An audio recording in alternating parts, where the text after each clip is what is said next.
Anne-Christine, bonjour. On va effectivement avec vous nous intéresser à la somnolence. Pourquoi? Tout simplement parce que les vacances d'été, avec les embouteillages, les longs trajets, etc. approchent. Beaucoup vont prendre le volant et les risques s'amplifient de somnolence au volant.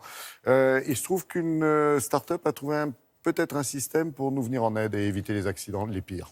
Exactement. Alors, on va commencer d'abord par des chiffres. Le risque d'avoir un accident de la route est 8 fois plus important si l'on est somnolent, donc moins vigilant, évidemment.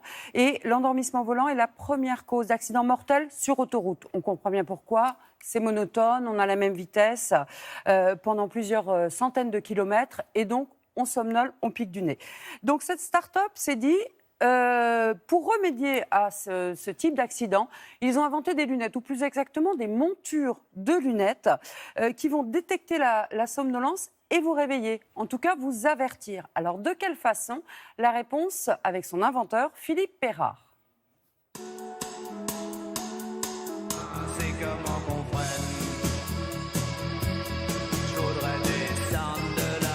Dès lors que la monture va détecter un incident, c'est-à-dire qu'on commence à piquer du nez, il va y avoir deux sortes d'informations qui vont parvenir au conducteur.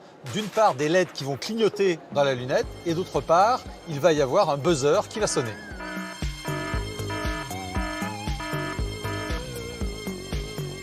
On a plusieurs niveaux dans la jauge qui vont permettre de lancer des alertes plus ou moins fortes.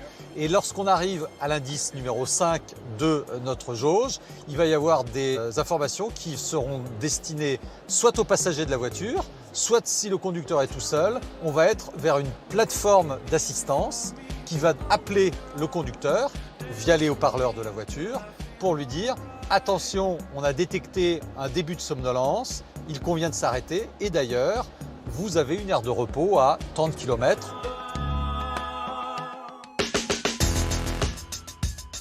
On a eu à relever des challenges technologiques très complexes, puisque effectivement, non seulement les branches des lunettes sont équipées d'électronique, mais la face aussi des lunettes comporte des capteurs électroniques. Et là, effectivement, heureusement, nos ingénieurs ont fait un travail extraordinaire.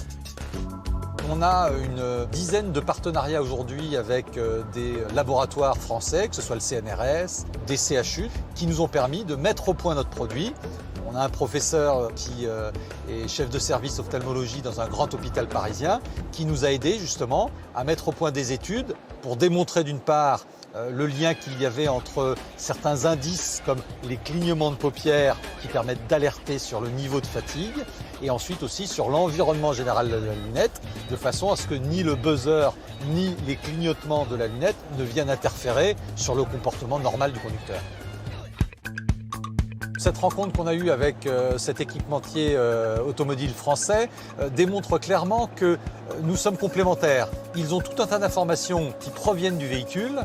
Nous, on a toutes les informations qui concernent le conducteur. Sur la voiture qu'on a ici, qui est un prototype, par exemple, lorsqu'on va s'endormir, on va pouvoir déclencher directement une effluve de café, par exemple, qui est une odeur qui, en général, réveille les papilles, et puis mettre la climatisation de façon, là aussi, à redonner un petit coup de fouet au conducteur qui commencerait à s'assoupir.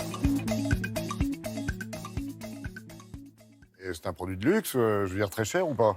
Non, pas très cher, pas plus cher qu'une paire de lunettes, on va dire, haut de gamme. C'est 250 €. Après, il faut acheter le petit connecteur pour les recharger, 40 €.